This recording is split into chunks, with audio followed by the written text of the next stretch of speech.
Kok ini kayak dia ya?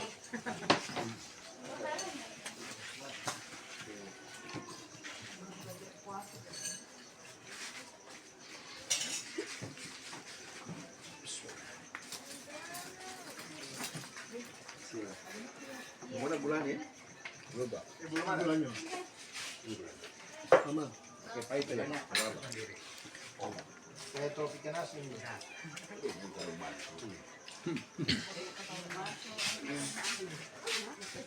Ada saatnya serius, ada saatnya mau protes.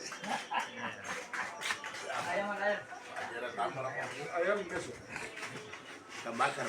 Oh besok ini menu apa istilahnya original ini original berarti harus Standar itu.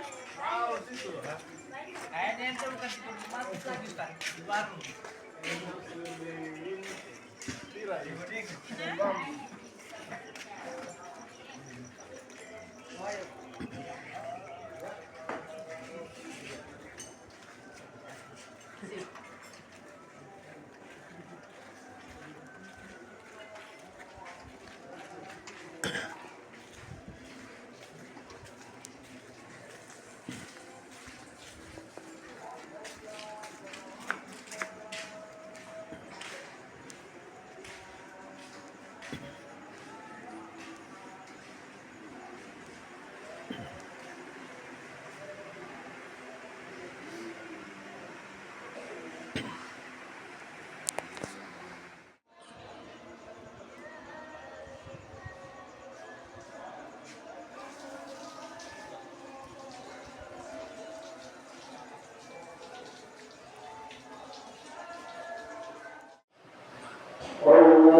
No.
بسم الله الرحمن الرحيم الحمد لله رب العالمين الرحمن الرحيم مالك يوم الدين إياك نعبد وإياك نستعين اهدنا الصراط المستقيم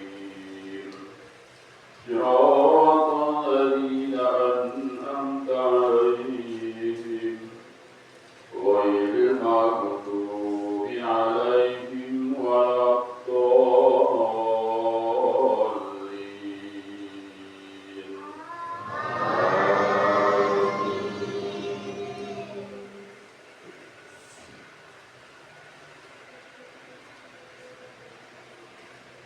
بسم الله الرحمن الرحيم والسماء والطارق وما أدراك ما الطارق النجم الساكن إن كل نفس لما عليها حافظ ولينظر الإنسان مما خلق خلق من ماء دافق يخرج من بين الصلب والترائب إنه على رجعه لقادر يوم تبلى السرائر وما له من قوة ولا ناصر والسماء ذات الرجع والأرض ذات الصدع إنه لقول فصل وما هو بالحزن إنهم يكيدون كيدا وأكيد كيدا ومهل الكافرين أمهلهم رويدا الله أكبر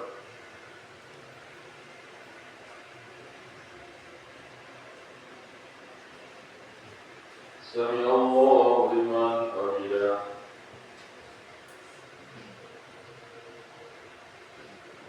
الله أكبر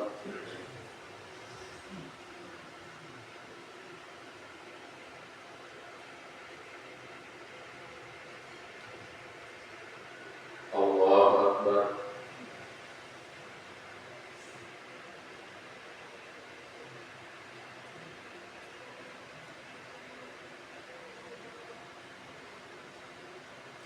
الله أكبر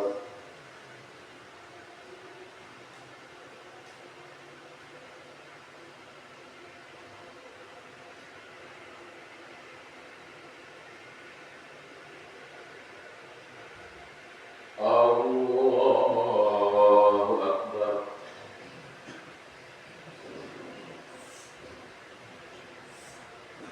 بسم الله الرحمن الرحيم الحمد لله رب العالمين الرحمن الرحيم مالك يوم الدين إياك نعبد وإياك نستعين اهدنا الصراط المستقيم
سمع الله لمن حمده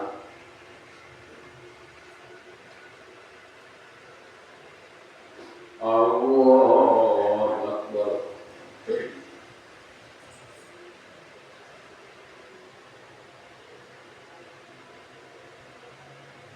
الله أكبر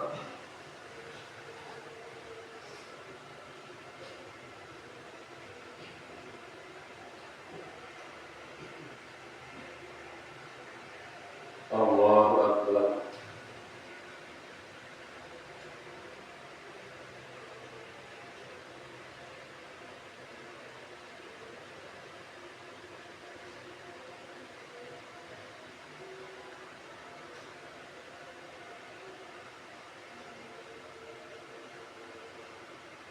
الله أكبر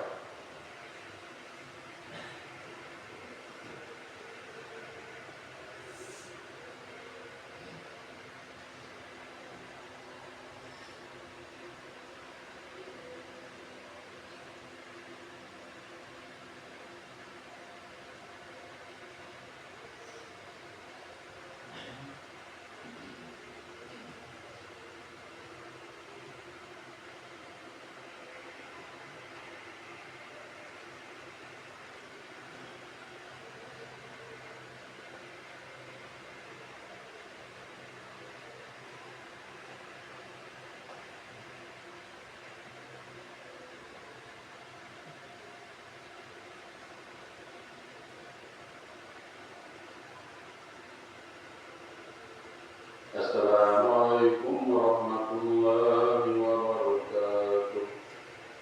السلام عليكم ورحمة الله وبركاته.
Assalamualaikum warahmatullahi wabarakatuh.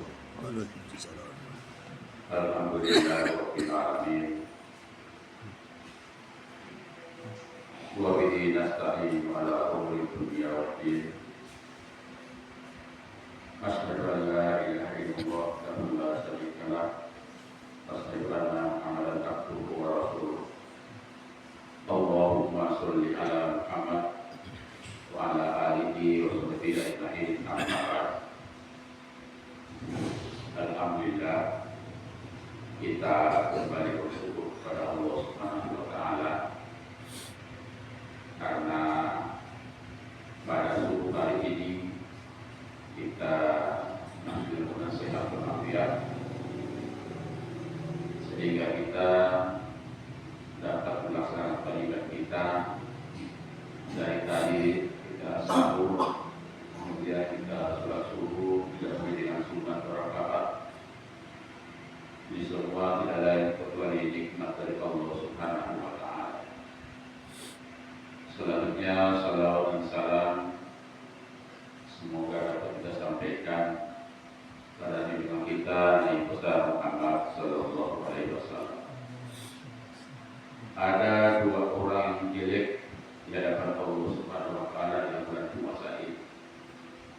Yang pertama, orang yang bersahur tapi tidak salat subuh.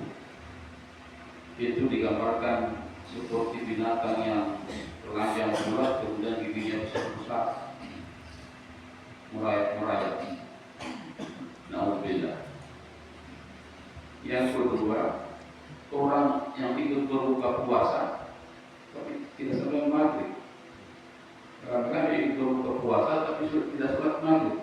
Itu juga kira dalam Allah Subhanahu Wa Taala digambarkan seperti seekor binatang, kayak ular, kayak segili. Kau tak tahu segili?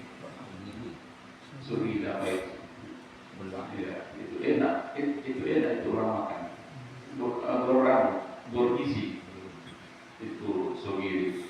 Kayak segili, tangannya 3, kepalanya besar, mulutnya terbuka. Tangannya ada 6, sebelah 3. Kalau dia mulai perat di jalan, lihat kanan kiri. Nah ini gambaran dari orang yang kiri di hadapan Allah Subhanahu Wa Taala ketika bulan puasa ikut sahur tapi tidak sholat subuh. Kemudian yang kedua tadi ikut berbuka puasa tapi tidak sampai maghrib.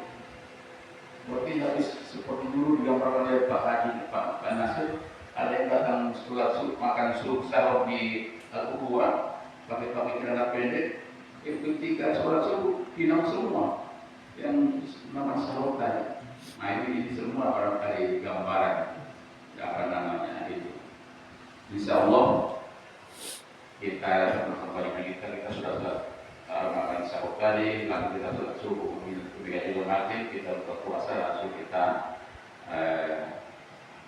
sholat maghrib berjamaah.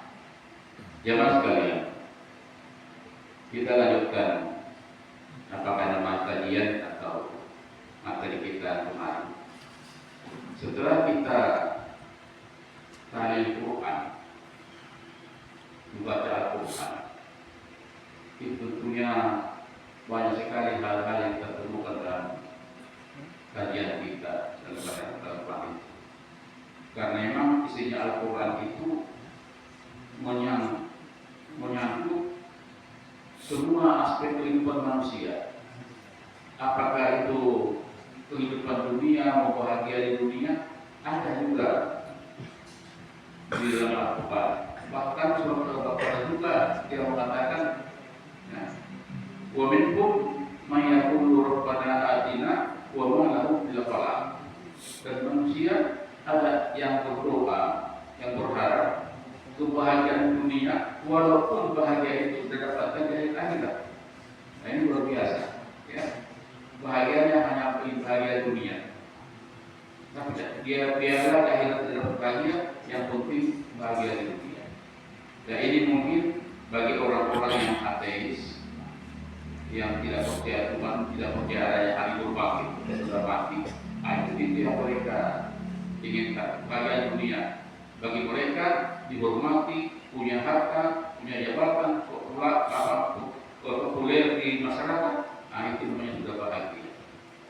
Itu mereka, batasan-batasan mereka. Nah ini tidak ada di kalangan Muslim. Kalau di kalangan Muslim ada doanya, seperti kita biasa doa, baca, yang orang katakan doa satu jagat. Rabbana atina fid dunya hasanah wa fil akhirati hasanah wa qina adzabannar. Kita minta bahagia di dunia dan juga insya Allah bahagia akhirat, dan minta juga dijauhkan dari siksa api neraka. Itu doa bagi orang-orang Muslim yang setiap hari kita bacakan bahagia dunia. Kebahagiaan dunia ini ya mas kalian itu tidak tergantung pada materi. Tapi bagaimana kita bisa memanage hati kita, ya, sehingga hati kita merasa tenang dalam menghadapi kehidupan yang hiruk-pikuk ini, itu sudah bahagia rasanya.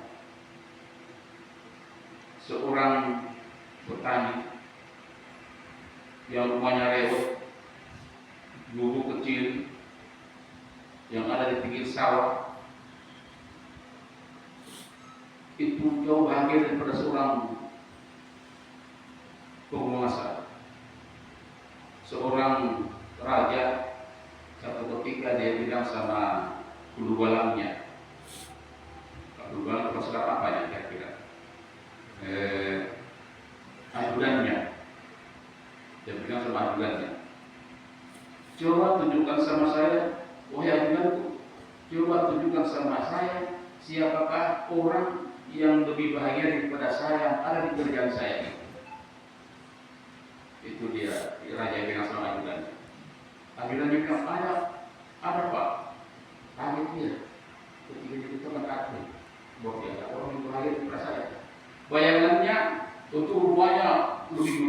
terang istana yang di tempat itu. Rumahnya itu punya bagus. Bagaimana model keadaannya itu, pokoknya lebih indah, lebih bagus daripada raja. Nah, kalau begitu, coba tolong antar saya ke rumah itu. Saya melihat bagaimana bahagianya, bagaimana kehidupannya, bagaimana hartanya, bagaimana dia hidup. Maka berjalanlah raja dengan ajudan. Tidak naik kendaraan berjalan. Masuk di sawah. Kenapa bahagia orang yang rumahnya bagus? Kenapa kita mau di sawah-sawah? Nah, dia bilang, kalau memang bapak mau lihat bagaimana kehidupan. Berjalan, lalu dia tunjuk di sana pak rumahnya. Wih, itu kan gubuk. Masa kau bilang lebih bahagia daripada saya? Itu gubuk itu. Mana orangnya pak? Pasti orang miskin itu. Coba lihat kita tanya orangnya. Begitu mereka mendekat, tuh, ajudan bilang, coba tuan tutup pintunya. Diketuk tidak bunyi, bagaimana? Pintu rewot ditutup tidak bunyi. Akhirnya berteriak mereka, ajudannya panggil. Nah, begitu dia panggil, terdengar suara danau. Sebenarnya dari ketika mereka mendekat, terdengar suara tangisan, menangis. Ada suara menangis dari dalam rumah. Raja bilang, coba ajudan dengar. Itu orang menangis. Menangis itu karena dia susah. Dia pikir apalagi dia mau makan hari ini, apalagi dia bagaimana menghadapi kehidupan bagaimana dia, makanya dia menangis. Coba kita tanya dia, kenapa dia menangis? Nah, begitu dibuka pintu, tidak ada apa, tiada kursi, tiada apa, terpaksa dia cuma dia ambilkan tikar yang sudah tikar pun sudah pinggirnya sudah sudah rusak, dinampakkan tikar lalu duduk raja. Raja bilang, tuan, ini ajudan saya bilang kamu lebih bahagia daripada saya, lebih hebat daripada saya. Tapi saya lihat rumahmu ini seperti begini. Apa kebahagiaan? Raja berapa kali menangis? Kenapa menangis? Maaf tuan, saya menangis karena saya tidak mampu membalas jasanya Allah sama saya. Begitu banyaknya nikmatnya Allah berikan kepada saya tidak mampu membalas kebaikan Allah ini. Makanya saya renung-renungkan saya tidak mampu menjawab. Itulah saya menangis. Tidak cukup hanya saya katakan tiap hari subhanallah, alhamdulillah. Saya tidak cukup dengan begitu banyaknya nikmatnya Allah berikan sama saya. Jadi jemaah sekalian, singkat cerita ini kejadian zaman dahulu. Singkat cerita ini menyadarkan sang raja bahwa bahagia itu bukan terletak pada megahnya, gemerlapnya kehidupan, tapi bagaimana hati. Hati ini kan kaitannya dengan Allah Subhanahu wa Ta'ala sebagai pencipta. Jadi jemaah sekalian, jangan kita merasa bangga, kita merasa takabur dan sebagainya dengan apa yang kita miliki. Tapi seharusnya kita syukuri semua nikmat ini. Summa la tus'alunna yauma idzin 'anil na'im. Kemudian kita akan ditanyakan oleh Allah Subhanahu wa Ta'ala pada kiamat nanti akan semua nikmat yang telah Allah berikan kepada kita ketika kita masih hidup di atas dunia ini. Nikmat sehat ketika sehat apa yang Allah lakukan. Ada kesempatan apa yang Allah lakukan. Kalau kita tidak isi dua kenikmatan ini, maka Nabi bersabda ada dua kenikmatan. Banyak orang yang hancur dari dua kenikmatan ini. Nikmatani qad khasirun dan nas. Dua kenikmatan yang telah membuat banyak manusia yang merugi, rusak, hancur manusia dari dua kenikmatan ini. Nasihat wal farah, nikmat sehat dan nikmat ada kesempatan. Jadi ada kesempatan kita ini, marilah jemaah sekalian, saya mengajak kita kembali kepada hari sekali kita telah Al-Quran. Karena banyak sekali bukti-bukti kehidupan yang akan kita peroleh dari kita menelaah Al-Quran ini. Karena dia seperti mana saya katakan menyangkut seluruh aspek kehidupan kita ada dalam Al-Quran. Di bahagia dunia, bagaimana cara kita memperoleh bahagia dunia? Tentunya Al-Quran mengajak kepada kita, memberikan tuntunan kepada kita. Lebih-lebih lagi di bahagia di akhirat, tentunya Allah juga memberikan jalan kepada kita bagaimana kita memperoleh kebahagiaan di akhirat. Karena pentingnya ini, maka Rasulullah bersabda, ikra'ul Qur'an wa tabi' ma fi fa innahu yawman ya'ti yawmal qiyamati safihan di asfal. Telalah Al-Quran, bacalah Al-Quran, wa ma fi, dan ikuti apa yang diperintahkan Al-Quran itu. Seperti sekarang ini kita diperintahkan Al-Quran puasa, ya. Iwan nasu, iwan jamanu, kutiba alaikum syiyam. Kita diwajibkan berpuasa, puasalah. Tentunya dengan mengikuti segala aturan-aturannya. Dan rangka apa? Karena ujung daripada ayat ini mengatakan la'allakum tattaqun. Sehingga dengan puasa tadi, tentunya kita lakukan yang sebaik-baiknya. Ujung-ujung nanti kita akan memperoleh derajat menjadi orang yang takwa, orang-orang yang muttaqin. Itu derajat tertinggi dari dunia keislaman dan titel seorang muslim adalah menjadi orang yang muttaqin, orang yang bertakwa kepada Allah Subhanahu wa taala. Hanya dengan takwa ini jangan sekali kita akan memperoleh bahagia atau tidak bahagia. Tanpa takwa tentunya kita tidak bahagia dari kemudian nanti. Di dunia juga kita tidak bahagia kalau tanpa ada takwa. Kita diremehkan, kita dicemooh, kita ditambah rendah oleh orang lain. Tapi kalau kita di dunia ini bertakwa, insya Allah orang akan menghargai kita. Tidak harus seperti apa, tapi kita dihargai orang dengan apa namanya kepentingan ketakwaan kita. Apalagi hari kemudian nanti dengan takwa insya Allah akan lurus kita menghadap Allah Subhanahu wa taala. Makanya kita diperintahkan oleh Rasulullah ikra, bacalah Al-Quran. Dan tidak rugi kita baca Al-Quran jemaah sekalian. Sebagaimana yang saya sudah sering pernah katakan, membacanya saja berpahala. Apalagi di hadis tadi katakan bahwa fa innahu ya'ti yaumil qiyamah syafi'an. Nanti hari kemudian hari kiamat Al-Quran akan datang kepada kita memberikan syafaat, pembelaan, membela kepada kita. Contoh, salah satu hadis Nabi, saya lupa ada hadisnya, tapi mana begini, ada seorang nenek. Selama di dunia ini dia jarang sekali melaksanakan perintah Allah, tapi dia pernah menyuruh cucunya mempelajari Al-Quran. Mempelajari Al-Quran. Ketika dia meninggal dunia, ketika dia dalam kubur, sebagaimana yang kita ketahui bahwa kita masuk di kubur dengan kubur itu 3 yang mengantar. Sahabat, harta dengan amal. Lalu yang 2 pulang, yang tinggal amal di dalam. Karena ada amal yang menyuruh cucunya untuk mempelajari Al-Quran. Ketika malakul maut, ketika malaikat mungkar nakir datang, ketika dia disiksa karena tidak taat pada agama, tiba-tiba ada bayangan mengatakan bahwa malaikat jangan kau siksa ini. Kaget malaikat, cerita hadis. Dan kaget nenek. Malaikat berkata, kalau bayangan melarang saya menyiksa ini nenek, siapa kau sebetulnya? Dia bilang, saya ini Al-Quran. Ketika ini nenek masih hidup, dia pernah menyuruh cucunya mempelajari saya, maka kewajiban saya membela dia. Luar biasa jemaah sekalian kalau kita mempelajari apa namanya Quran ini.